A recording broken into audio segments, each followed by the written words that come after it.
Copeuch presenta Salud Financiera. Todos soñamos con la casa propia. Para estar más cerca de cumplir este sueño es importante planificarse con anticipación. Por eso, en este espacio de Salud Financiera queremos explicarle a usted con detalle los pasos que se deben considerar al momento de comprar una propiedad. En Doctor en Casa estamos hoy día junto a Tomás Sañartu. Él es gerente de producto de Copeuch y en este espacio de Salud Financiera vamos a hablar del sueño de la casa propia. Bienvenido al programa, por supuesto, Tomás. Muchas gracias, Claudio. Gracias por hacernos partícipe nuevamente del programa. Fíjate que es importante, hay muchas veces este tema de la casa propia desvela a muchas personas, inquieta a muchas familias, y hoy día queremos a través tuyo darle tranquilidad, ordenar un poquito, ¿no es cierto?, los pasos que se deben seguir para cumplir con este sueño.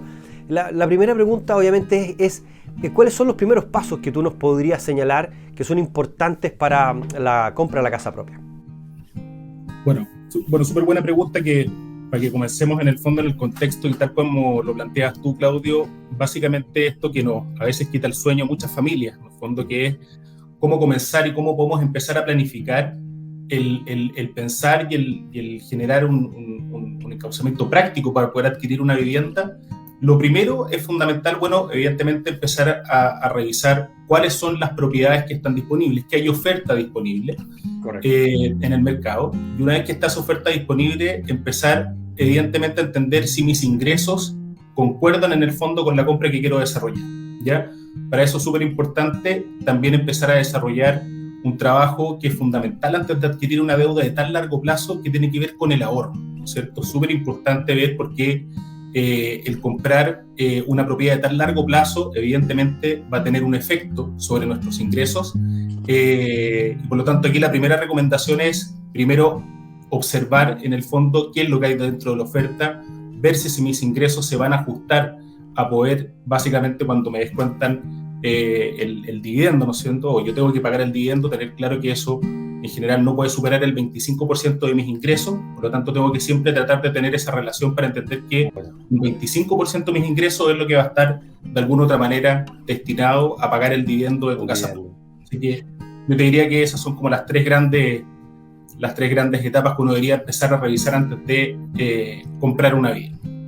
Tomás, tú hablabas del ahorro, ¿no es cierto?, que es muy importante para poder juntar recursos, dinero para poder comprar la vivienda. ¿Qué tipo de productos son recomendables para iniciar el ahorro para la compra de la vivienda? Bueno, excelente pregunta, Claudio. O sea, cuando comenzamos a ahorrar pensando en la vivienda, en general uno siempre piensa en productos que son más nobles, digo yo. Productos más nobles, hablamos de las cuentas de ahorro que en general uno tiene por mucho tiempo en el fondo, donde va periódicamente buscando poder generar este gasto en el fondo que va a salir de nuestros ingresos, pensando siempre en que ese ahorro va a estar considerado para la compra de una vivienda, ¿ya? Este tipo de cuentas de ahorro, conocemos por ejemplo las cuentas de ahorro para la vivienda, que en general son cuentas de ahorro reajustables, es decir, son cuentas donde la gente va a poder resguardar su plata asegurando de que el dinero no va a perder valor en el tiempo. La distinción, ¿no es cierto?, de otras cuentas de ahorro, ¿no es cierto?, que son las cuentas de ahorro nominales, que son cuentas de ahorros en pesos, donde lo que hemos podido ver, por ejemplo, en periodos con alta inflación, donde efectivamente estas cuentas reajustables hoy día pueden resguardar el valor en el tiempo, ¿ya? Así que yo te diría que las cuentas de ahorro son un muy buen instrumento, sobre todo las cuentas de ahorro de vivienda, indistintamente de que hay otros instrumentos financieros, ¿no es cierto?, donde uno puede ver, hay desde fondos mutuos, podemos tener depósitos a plazo, pero que a mi juicio, yo creo que pensando en el ahorro de vivienda es una muy buena alternativa y evidentemente por eso están las cuentas de ahorro de vivienda, que además están pensadas para aquellas personas que quieren acceder a un subsidio, que finalmente después cuando hagan su proceso de postulación les van a poder permitir acceder directamente a estos beneficios. Claro. Tú hablabas en los primeros pasos de la búsqueda, ¿no?, de empezar a buscar o entender cuál es la vivienda que quiero, los valores que puedo manejar, esto que tú decías, ¿no es cierto?, el 25%, que no vaya más allá del 25% de mi sueldo, el endeudamiento que tengo en el dividendo. ¿Cuánto debo considerar para tener disponible para poder comprar la vivienda?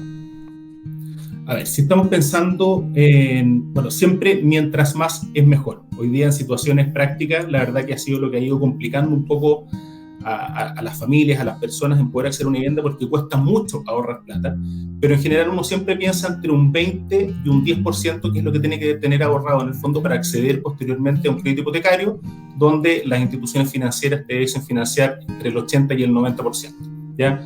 Hoy día, sin duda, yo te lo planteo así, digamos, es mucho más difícil ahorrar en tiempos donde estamos con altísima inflación aún, ¿no es cierto? Y los bolsillos probablemente de las personas no dan para el concepto del ahorro. Pero independiente que sea más o menos, el ser metódico en el ahorro, en algún momento vamos a llegar a ese proceso. Así que mi recomendación, mientras más ahorro se pueda generar, evidentemente el monto a financiar posteriormente con las instituciones financieras va a ser mucho menor. Por lo tanto, eso va a tener un menor efecto en tu bolsillo, porque el dividendo debería ser mucho menor también y se va ajustando mucho.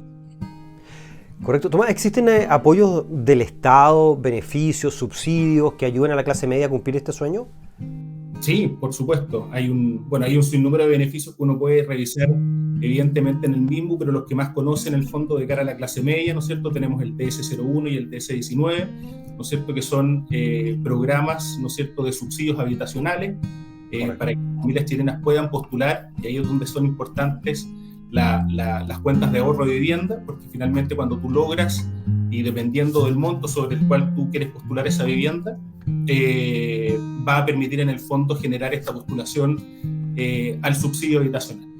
Por otro lado, hemos escuchado bastante bien, ¿no es cierto?, el beneficio que ha salido, ¿no es cierto?, últimamente respecto al programa FOGAES, que es el Fondo de Garantías Especiales, que permite también a las familias chilenas acceder en el fondo con un 10% de garantía estatal para poder comprar una vivienda hasta las 4.500 UF. ¿Ya? Es distinto, esto no es un subsidio, sino que en realidad es una garantía estatal del Estado que permite a aquella persona que, por ejemplo, tiene un 10% hoy día ya ahorrado, pero necesita ese otro 10% para poder acceder a su vivienda. El Estado provee de ese beneficio para postular a la institución financiera. Correcto. Y en este mundo de la casa propia, de los hipotecarios, ¿cómo está trabajando Copeuch? Si nos puedes contar un poquito de ustedes como institución financiera, cuáles son los apoyos o cómo trabajan en esta área. Bueno, nosotros como institución financiera, como Copeuch, básicamente tenemos un producto hipotecario muy atractivo para las personas, principalmente buscando el acceso en beneficiar a la primera vivienda, ¿no es cierto?, en nuestros segmentos, entregando a nuestros socios una alternativa hasta 30 años, ¿no es cierto?, para poder financiar con una estructura muy competitiva, estructura de tasas que les permitan en el fondo acceder a la compra de su vivienda. Así que la invitación está hecha para quienes quieran de alguna otra manera participar con nosotros en acceder y simular su crédito hipotecario. Buenísimo, buenísimo. Tomás, muchísimas gracias por estar hoy día junto a nosotros. Muchas gracias por esta entrevista y por supuesto por aclarar tantos puntos que son importantes para ordenar, ¿no es cierto?, el camino hacia poder tener la casa propia. Un abrazo grande y un abrazo grande a toda la gente de Copeuch, al equipo que trabaja arduamente por dar facilidades y apoyar a la gente en estos sueños. Por supuesto. Muchísimas gracias a ti, Claudio, y encantado de seguir comentando a nuestro audiencia. Muchas gracias, que tengas una buena tarde. Tú también, igual. Importantes consideraciones para la planificación en la compra de una propiedad y así poder cumplir el anhelado sueño de la casa propia. Esperamos que estos consejos sean de utilidad para usted y puedan ayudarle a avanzar en su proyecto de vida.